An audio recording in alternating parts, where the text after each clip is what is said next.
I can still remember the first time I saw Hannah. It was during high school, and she had this way of lighting up a room just by walking into it. Everyone noticed her, but somehow, she noticed me. I was just an awkward kid who barely knew how to talk to girls, but for some reason, she decided I was worth her time. We went from exchanging shy smiles in the hallway to becoming inseparable. By the time we graduated, everyone said we were that couple, the ones destined to make it all the way. Hannah was my first for everything. My first kiss, my first girlfriend, my first love, and eventually, my first wife. We were young, but we believed we were invincible. Life seemed so simple back then. We didn't have much, but we had each other, and for a while, that felt like enough. When we got married, I was 26, and she was 24. We didn't have a grand ceremony or an extravagant honeymoon. We couldn't afford it, but it didn't matter. Standing there in front of a handful of friends and family, I thought I'd found my forever. Hannah looked radiant, and I'll never forget the way she smiled at me when we exchanged vows. "Till death do us part," she said, and I believed her. We settled into a modest apartment not far from my job. I worked long hours to support us while Hannah pursued her dream of becoming a freelance artist. Money was tight, but we managed. I used to joke that our love was what kept the lights on, and even though we had our struggles, I thought we were happy. When our sons were born, they became the center of our world. First came Jack, then Liam just a year later. Those early days of parenthood were a blur of sleepless nights and diaper changes, but they were also some of the happiest times of my life. I'd come home from work to find Hannah sitting on the couch, Jack in her arms and Liam in a bassinet beside her. She'd look up at me with that tired but contented smile, and I'd think to myself, this is it. This is what life is all about. We had big plans for the future. A house in the suburbs with a backyard where the boys could play. Family vacations to the beach. Growing old together while watching our kids grow up and start families of their own. It wasn't anything extraordinary, but it was our dream, and we were working towards it, one step at a time. But looking back now, I can't help but wonder if I was blind to the cracks that were forming beneath the surface. Maybe I was too busy working overtime to notice that Hannah was drifting away. Or maybe I just didn't want to see it. After all, she never gave me any reason to doubt her. She was the woman I loved, the mother of my children, and the person I thought I'd spend the rest of my life with. It's strange how you can look back on a time in your life and see all the warning signs that you missed in the moment. Little things, like the way she started spending more time with her new group of friends, or how she seemed less interested in our plans for the future. I brushed it off as a phase, convinced that whatever was bothering her, we'd work through it together. Hannah had always been the adventurous one, the dreamer, while I was the steady, practical partner. I thought we balanced each other out. But now I realized that while I was building a foundation for our family, she was looking for a way out. If you told me back then that she'd leave us, abandon me and our sons for some ridiculous idea of freedom, I would have laughed in your face. But that's exactly what happened. One moment, I was a husband and father with a clear vision of the future. The next, I was a single dad trying to pick up the pieces of a life that had shattered overnight. But I'm getting ahead of myself. At this point in the story, everything still seemed perfect. We were happy, or at least I thought we were. I had no idea that the woman I loved, the woman I'd built my life around, was already planning her escape. And if I'd known what was coming, would I have done anything differently? Would I have fought harder to keep her, or would I have let her go sooner? It's hard to say. All I know is that when Hannah walked out of that door, she didn't just leave me behind. She left behind the family we'd built, the life we'd created, and the man who had loved her more than anything in the world. That's where it all began. With a love that felt unshakable, a family that seemed unbreakable, and a husband who thought he had everything he ever wanted. I didn't realize that everything I'd worked so hard to build was about to come crashing down around me. But in hindsight, maybe I should have seen it coming. If someone had told me that my wife, the woman who swore to love me forever, would leave me and our children for a no-relationships-allowed lifestyle, I would have laughed in their face. It sounded absurd, like something out of a bad soap opera. But reality has a way of blindsiding you when you least expect it. The day Hannah dropped the bombshell started out like any other. I got up early, made breakfast for the kids, and kissed her on the cheek before heading to work. She seemed distracted, but I figured she was just tired or stressed. I didn't think much of it. I was too busy juggling work deadlines and planning for our future to notice the storm brewing in her mind. That evening, after the boys were in bed, Hannah said she needed to talk. I remember the look in her eyes, distant, almost rehearsed. My first thought was that something terrible had happened, like she'd been diagnosed with a serious illness or had lost someone close to her. I braced myself for the worst, but nothing could have prepared me for what she said next. "I'm not happy," she began, her voice eerily calm. "I feel trapped. I need to leave." At first, I thought she meant she needed a break, a weekend away to clear her head or something like that. But when she started talking about how she felt tied down by our marriage and family, the full weight of her words hit me like a freight train. "Leave? What do you mean, leave?" I asked, my voice shaking. She sighed, as if she were the one who had to summon patience. "I've been feeling this way for a while. I love you, but I need to find myself. I need to explore life, meet new people, and figure out who I am outside of this routine." Routine? Was that all our life together had become to her? A series of predictable, mundane events? I couldn't believe what I was hearing. We weren't perfect, but I thought we were happy. I thought we were building a life together, brick by brick. "Are you saying you want a divorce?" I asked, the words tasting bitter in my mouth. "Yes," she said, without hesitation. The sheer coldness of her response sent a chill down my spine. I started rambling, desperate to make her reconsider. I reminded her of our vows, our plans, our children. I even offered to open up our marriage if that's what it took to keep her. The thought of sharing her with someone else was gut-wrenching, but I was willing to do anything to hold our family together. She shook her head, her face set in stone. "That's not what I want. I don't want to be tied down in any way. I need to do this the right way, for both of us." The right way? As if there was a right way to abandon your family. As if leaving your husband and children was some noble act of self-discovery. I was too stunned to say much after that. I sat there, listening to her talk about freedom and self-love, as if she were reciting lines from a motivational seminar. Then she hit me with the part that really broke me. "If we're meant to be, I'll find my way back to you someday." What kind of twisted logic was that? How could she claim to love me while walking out the door? How could she say she loved our kids while leaving them behind? None of it made sense, and yet she seemed so convinced that what she was doing was right. I asked her what she thought would happen to the boys, and her answer left me speechless. "You'll figure it out," she said casually, as if raising 2 kids on my own was a minor inconvenience. "Or maybe you can leave them with someone you trust and go explore the world too." I stared at her, trying to comprehend the level of selfishness it took to say something like that. Leave my kids? That was never an option for me. They were my responsibility, my pride, my everything. If Hannah couldn't see that, then maybe she wasn't the person I thought she was. By the end of the conversation, I was emotionally drained. There was no point in fighting her decision.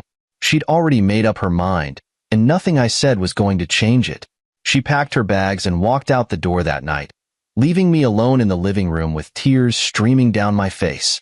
The next morning, I woke up to the sound of Jack and Liam giggling in their room. For a moment, I forgot about the night before. But then the reality hit me. Their mother was gone. I had no idea how I was going to explain it to them. How do you tell a 4-year-old and a 5-year-old that their mom doesn't want to be around anymore? How do you make them understand something you can't even wrap your own head around? In that moment, I realized 2 things. First, I would do whatever it took to make sure my boys felt loved and secure, no matter how hard it got. And second, I would never forgive Hannah for what she'd done. She didn't just break my heart that night. She broke our family. And no amount of self-discovery or freedom could ever justify that. When Hannah walked out that door, it felt like someone had flipped my life upside down. I wasn't just losing a wife. I was losing the person I thought was my partner in every sense of the word. But the world doesn't stop spinning because your heart is shattered. Bills still need to be paid, kids still need to be fed, and life just keeps moving forward, whether you're ready or not. That first morning after she left, I stood in the kitchen making breakfast for Jack and Liam, pretending everything was normal. They didn't know yet. How could they? They were just kids, too young to grasp the weight of what had happened. Jack asked if Mommy was still asleep, and Liam asked if she was working. I forced a smile and said she had to go away for a little while. It was all I could muster without breaking down. The next few weeks were a blur. I barely slept. Between work, parenting, and trying to piece together what was left of my sanity, I felt like I was drowning. Every time I looked at my boys, I felt an ache in my chest. They didn't deserve this. They deserved a mother who loved them, who wanted to be there for them. But instead, they had me. A guy who was just trying to figure it out as he went. I'll admit, I was angry. Furious, actually. Not just at Hannah, but at myself. I kept replaying everything in my head, wondering if there was something I could have done differently. Did I miss the signs? Was I too caught up in work to notice her slipping away? Did I take her for granted? The questions were endless, and the answers never came. But no matter how much I hurt, I knew I couldn't let it show. My kids needed me to be strong, even if I didn't feel strong. So, I threw myself into parenting with everything I had.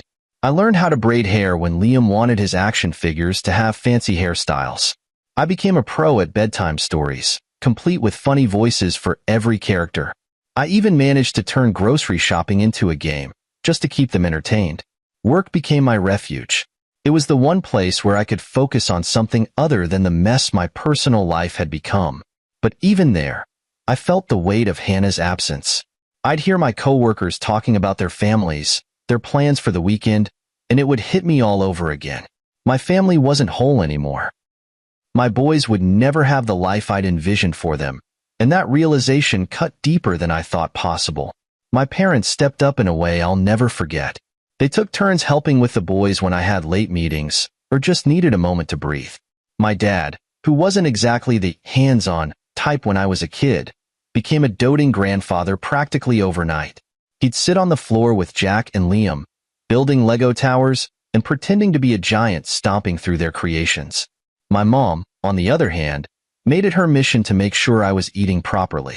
She'd show up with casseroles and homemade soup, scolding me for looking too tired.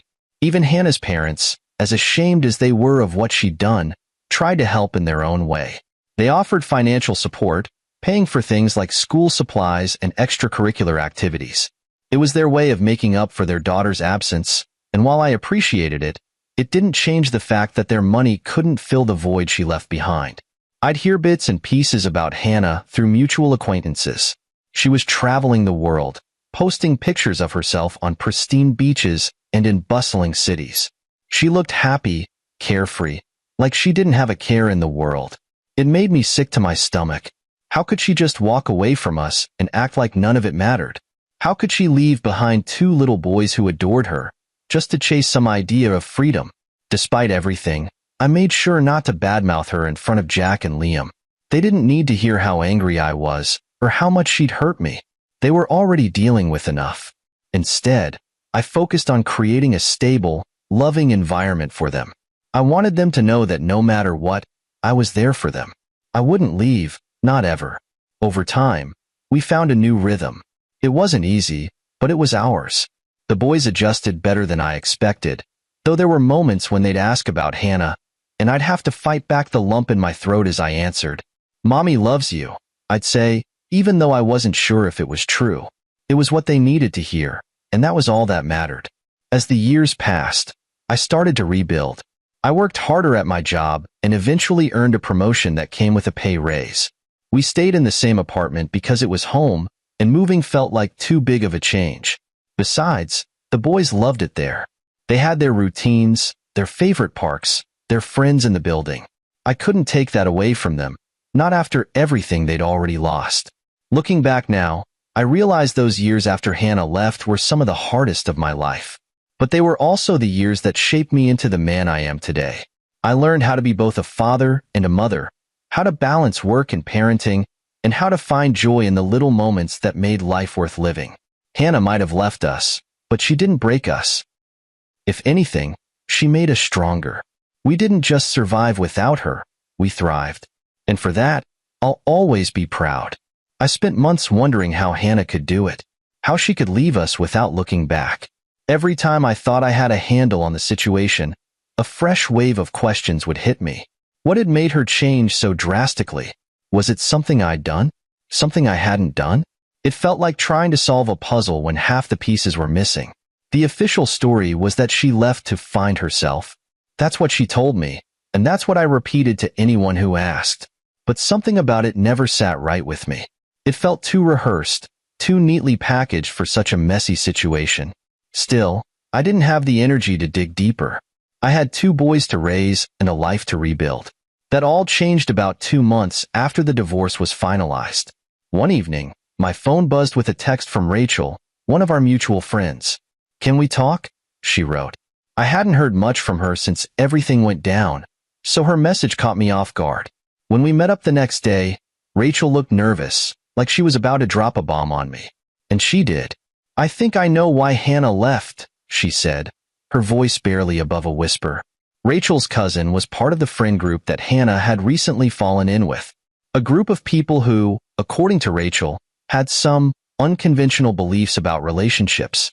They called themselves freedom thinkers, but their ideas sounded more like something out of a bad self-help book. Their central philosophy? That relationships were a trap, a way society held people back from achieving their true potential. At first, I thought Rachel was joking. The whole thing sounded ridiculous. But as she laid out the details, the pieces started falling into place. Hannah had been introduced to the group by a friend of a friend, and she'd quickly become enamored with their ideology.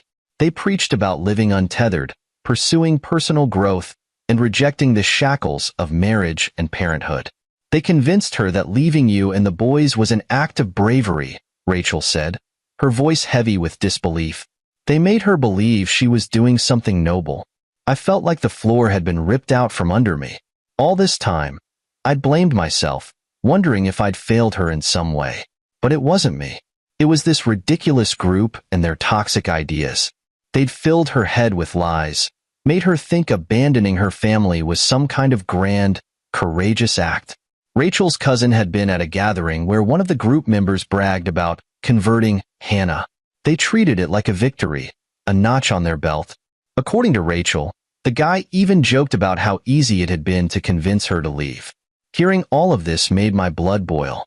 I wanted to scream, to punch something, to call Hannah and demand an explanation.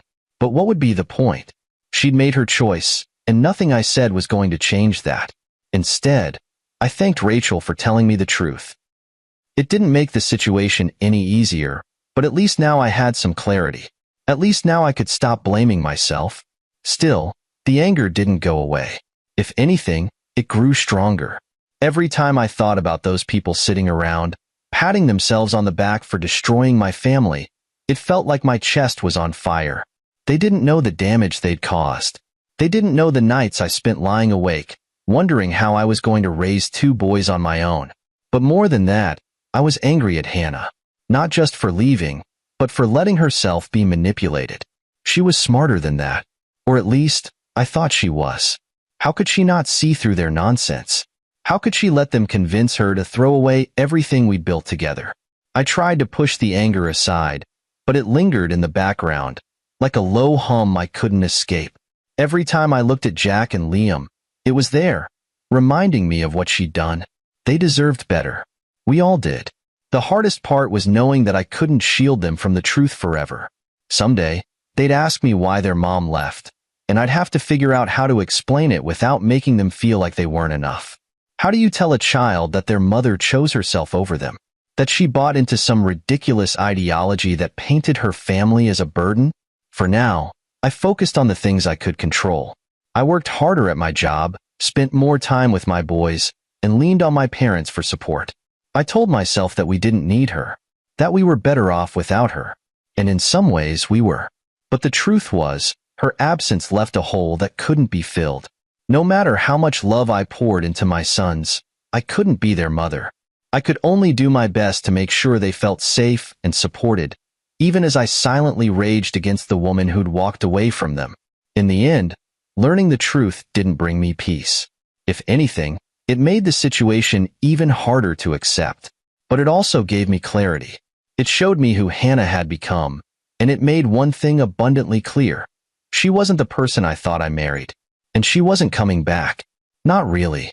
It was a quiet Sunday afternoon, the kind where you savor the stillness of life. Jack and Liam were playing in the living room, building what they called the biggest Lego castle ever. While I flipped through a book I'd been meaning to read for months, the sun filtered through the curtains, casting a warm glow over the room. For a moment, everything felt right. Normal. Then there was a knock at the door. I wasn't expecting anyone, but I didn't think much of it. Maybe a neighbor needing something, or a delivery I'd forgotten about.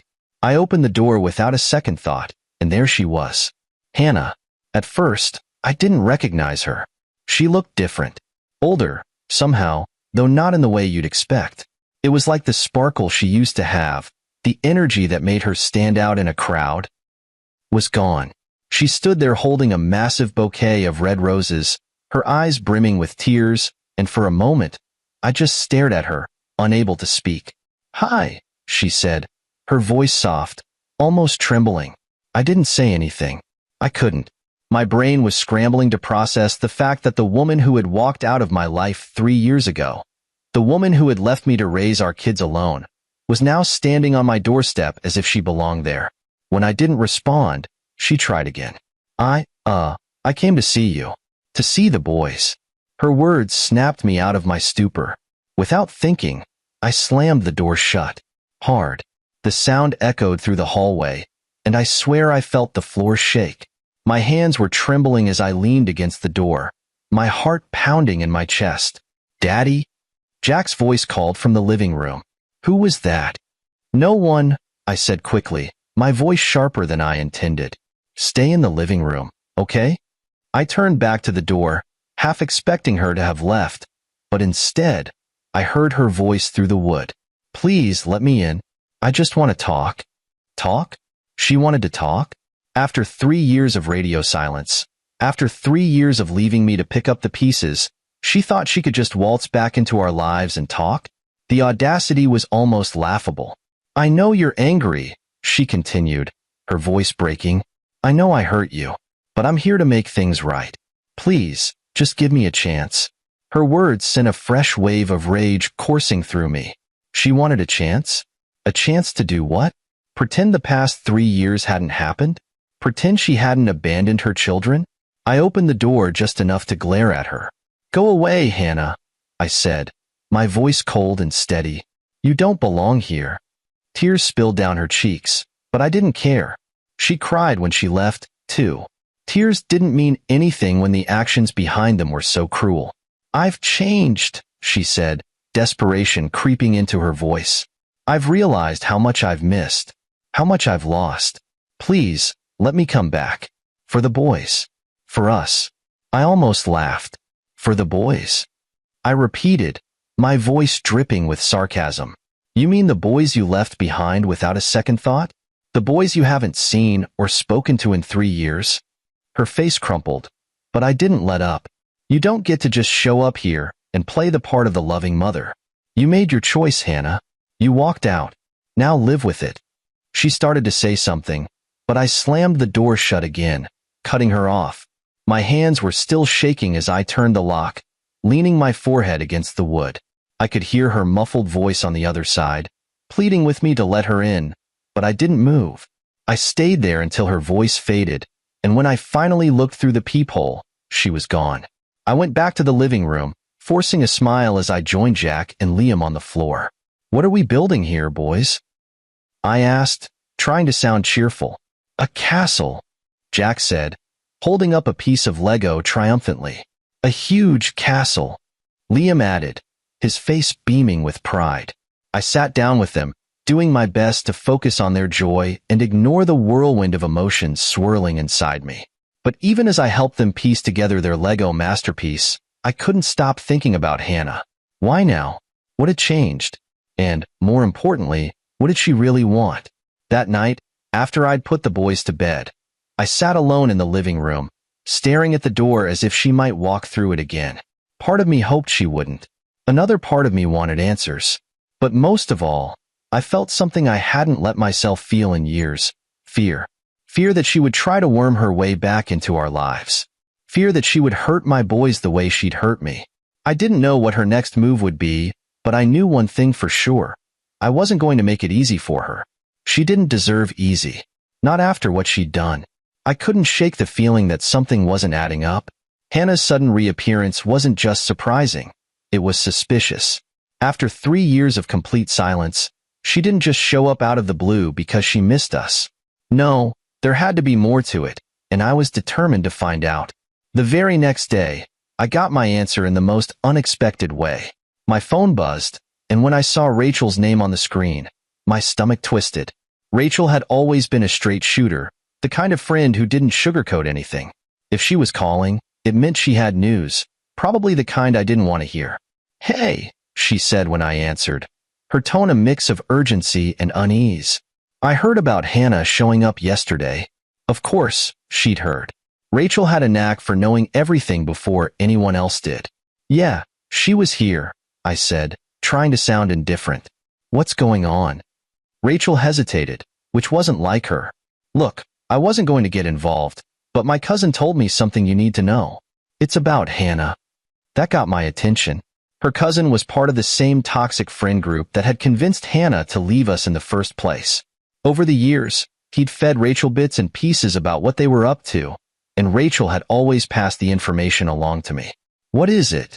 I asked, my voice tight. She sighed. Apparently, Hannah had a massive falling out with her friends. She blocked most of them, but not before she sent a message to their group chat. My cousin saw it and called me right away. I didn't say anything, but my grip on the phone tightened. "She's not back because she misses you," Rachel continued. "She's back because she feels betrayed." My stomach dropped. Betrayed? By who? By them. Her friends. The same people who convinced her to leave you and the kids.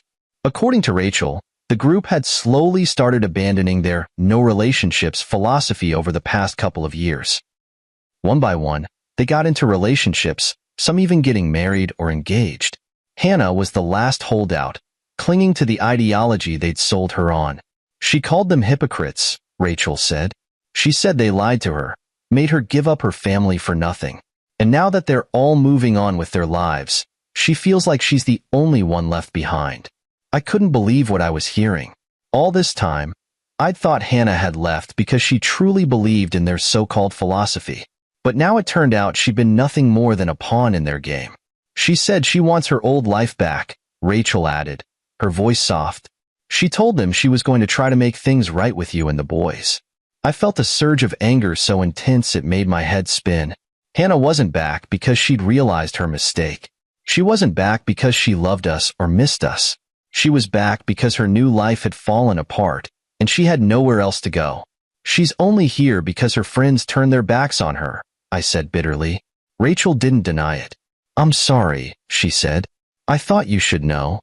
I thanked her and hung up, my mind racing. I thought back to Hannah's teary-eyed apology at my doorstep, the roses she'd brought, the way she'd begged me to give her another chance. It was all an act. She wasn't here to make amends. She was here to salvage what little was left of her pride. That night, I couldn't sleep. I kept replaying the conversation in my head, each detail stoking the fire of my anger. She'd left us, shattered our lives, and now she thought she could just waltz back in like nothing had happened? No, that wasn't going to happen. The worst part was the guilt. For a brief moment when she'd shown up, I'd felt bad for slamming the door in her face. I'd wondered if I'd been too harsh, if I should have at least let her explain herself.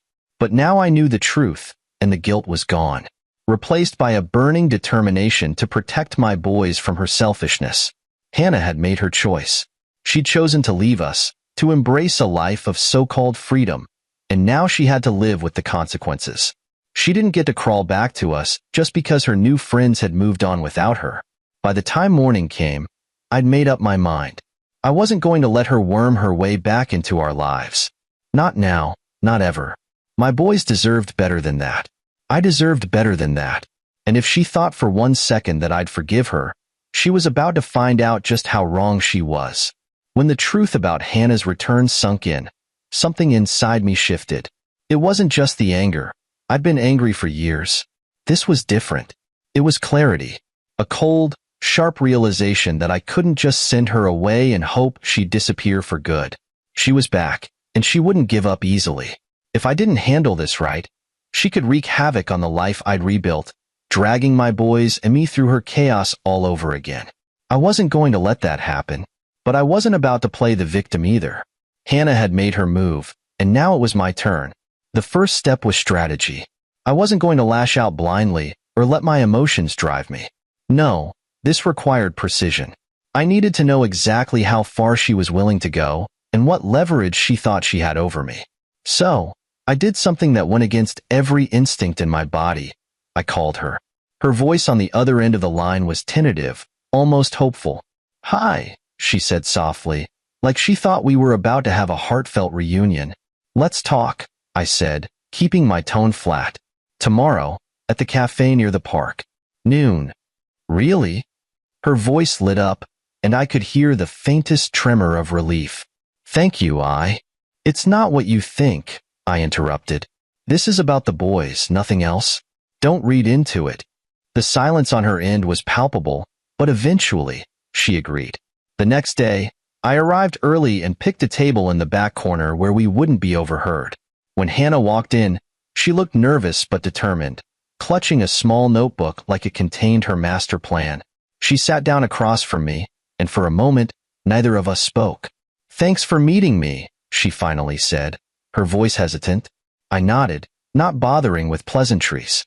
"Say what you need to say." She launched into a speech about regret and redemption, about how much she missed the boys and how she wanted to be part of their lives again. She claimed she'd changed, that she was ready to make amends. She even tried to sprinkle in some sentimental anecdotes about our early days together, as if nostalgia could erase the years she'd abandoned us. I listened, my expression unreadable. The more she talked, the more transparent her motives became. It wasn't about the boys. It wasn't even about me. This was about her need to feel like she hadn't completely ruined her life. She wanted redemption, but only on her terms. When she finally stopped talking, I leaned back in my chair and folded my arms. "Are you done?" I asked, my tone ice cold. Her face fell, but she nodded. "Good," I said, "because I know why you're really here." The color drained from her face. "What do you mean?" "You're here because your little group of friends abandoned you," I said, leaning forward. "You're here because you have no one else. This isn't about the boys, and it sure as hell isn't about me. It's about you saving face. Don't insult me by pretending otherwise." Her mouth opened and closed like a fish out of water, but no words came out. I pressed on. "You think you can waltz back into our lives and play the part of the loving mother? After 3 years of silence? After you left me to pick up the pieces while you ran off to find yourself? You don't get to rewrite history, Hannah." I just want a chance to make things right," she stammered, tears welling in her eyes. I almost laughed. "Make things right? For who? You? Because let me tell you something, Hannah, the boys and I are doing just fine without you. Better than fine. Actually, you think you can walk back in here and fix everything with a few apologies and a handful of roses? You're delusional." She broke down then, sobbing into her hands. But I wasn't moved. I'd seen those tears before, and I knew they meant nothing. "Here's how this is going to work," I said, my voice firm. "You want to see the boys? Fine, but it's going to be on my terms. No unsupervised visits, no overnight stays, and absolutely no playing Mommy of the Year in front of them. They deserve consistency, and you've proven you can't provide that." She looked up at me, her eyes red and swollen. "I'll do whatever it takes," she whispered. "Good," I said, standing up, "because if you step out of line, if you so much as breathe in a way I don't like, I'll make sure you never see them again. Do you understand me?" She nodded, defeated. I walked out of the cafe without looking back, feeling a strange mix of satisfaction and exhaustion. This wasn't over, not by a long shot, but for the first time, I felt like I had the upper hand. Hannah wanted redemption, but she wasn't going to get it on her terms.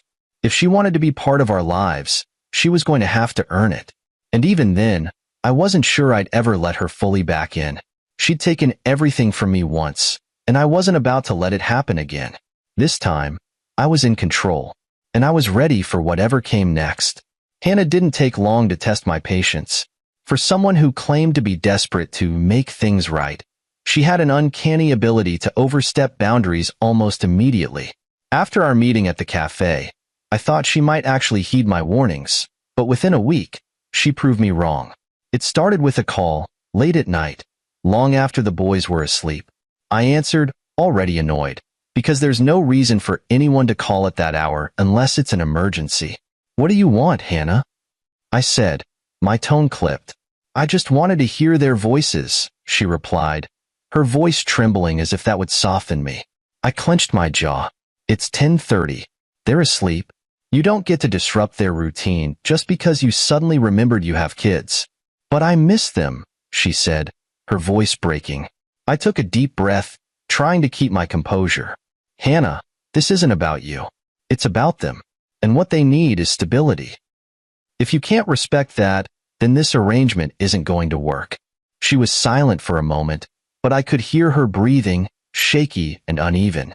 "I'm trying," she whispered. "Why can't you see that?" "Trying isn't good enough," I snapped. "You don't get to swoop in and act like a mother when it suits you. You want to be part of their lives? Prove it. Show up when you're supposed to. Follow the rules. Until then, don't call me in the middle of the night looking for sympathy." I hung up before she could respond. But that was just the beginning. Over the next few weeks, she started pushing boundaries in more subtle ways. She'd show up unannounced, hoping to catch a glimpse of the boys. She'd send them gifts, things I knew she couldn't afford, given her lack of a steady job, and expect me to let them keep them. She even tried to guilt-trip me during one of her supervised visits, telling me in hushed tones that I was turning them against her. I let it slide, for the most part. I didn't want the boys to see me angry, and I didn't want to create more drama than they'd already endured. But when she started asking to take them out alone, to parks, to restaurants, even to her place, I knew it was time to put my foot down. The confrontation came during her third supervised visit. It was a Saturday morning, and we were at the local community center. The boys were playing on the jungle gym while I sat on a bench nearby, keeping a close eye on Hannah. She was trying. I'll give her that. She was engaging with them, helping Liam climb the monkey bars and cheering Jack on as he raced down the slide. But then she turned to me, her smile fading. "Can we talk?" she asked. I nodded, though I already knew where this was going. "I was wondering if we could adjust the arrangement," she said carefully. "I'd like to take the boys out on my own, just for a few hours. I think it would help us reconnect." I stared at her, not saying anything for a moment. Her face was hopeful, almost pleading, but I saw through it. "No," I said firmly. Her expression fell. "Why not? Don't you trust me?" "Trust you?" I repeated, my voice rising despite myself. "You think trust is something you're entitled to after everything you've done? Trust is earned, Hannah, and you've done nothing to earn it." She looked like she was about to cry, but I didn't care. "You walked out on them," I continued, my voice steady but sharp. "For 3 years, you were gone. No calls. No visits. Nothing. Do you have any idea how many nights I stayed up with them, trying to explain why their mom wasn't there? Do you know how many tears I've wiped away because they missed you?" "I'm sorry," she said, her voice barely audible. "Sorry isn't enough," I snapped. "You think you can just waltz back into their lives and play the role of a loving mother? It doesn't work that way, Hannah. You don't get to pick and choose when you're a parent. You don't get to come and go as you please." She opened her mouth to respond, but I wasn't done. "And let's not pretend this is about the boys," I added, leaning forward. "This is about you. You feel guilty, and you're trying to fix your conscience. Well, guess what? Your guilt isn't my problem, and it sure as hell isn't theirs." The tears were falling freely now, but I didn't flinch. "If you want to be part of their lives, fine, but it's on my terms. No unsupervised visits. No overstepping boundaries. And if you can't handle that, then don't bother showing up at all." She didn't say anything, just nodded weakly. The boys ran over then, oblivious to the tension, and I forced a smile as I greeted them. That night, after the boys were asleep, I sat alone in the living room, staring at the wall. I knew I'd done the right thing, but it didn't feel good. Nothing about this situation felt good. Still, one thing was clear. I wasn't going to let Hannah derail the life I'd worked so hard to rebuild. Not for me, and definitely not for my sons. If she wanted a fight, she'd get one. But I was playing to win. After that confrontation at the community center, I knew Hannah wasn't going to stop pushing. Her pattern was clear. Test the boundaries, plead for forgiveness, and then try to manipulate her way into getting what she wanted. She might have fooled her so-called friends into thinking she was a victim, but I wasn't buying it. And I wasn't about to let her disrupt the life I'd built for me and my boys. That's when I decided it was time to take definitive action. I called my lawyer the next day. I explained the situation in detail, her abandonment, her sudden reappearance, and her attempts to gain unsupervised access to the boys. My lawyer didn't mince words. "You have a strong case," she said, "but it won't be easy. Courts are often hesitant to terminate parental rights unless there's a clear pattern of neglect or harm." Harm. The word echoed in my mind. What Hannah had done might not have left physical scars, but the emotional damage was undeniable. The nights Jack and Liam cried themselves to sleep, the questions I couldn't answer about why their mom wasn't there. Those were wounds they carried, even if they couldn't articulate them. But the law didn't always see things that way. Still, I was determined to try. I filed a motion to terminate her parental rights, gathering every piece of evidence I could to support my case. My lawyer warned me it could take months, maybe even years, but I was willing to fight for as long as it took. This wasn't just about protecting the boys. It was about making sure Hannah couldn't swoop in and disrupt their lives whenever it suited her. The court hearings were grueling. Hannah played the role of the remorseful mother perfectly, tearfully recounting how much she loved her children and how desperately she wanted to be part of their lives. But I didn't hold back either. I painted a clear picture of her abandonment, her lack of contact, and her sudden return only after her new life had fallen apart. The turning point came when my lawyer presented evidence of Hannah's texts to her friend group, the ones Rachel had told me about. The judge wasn't impressed by her attempts to excuse her actions, especially when it became clear that her return wasn't motivated by love for her children, but by her own feelings of loneliness and regret.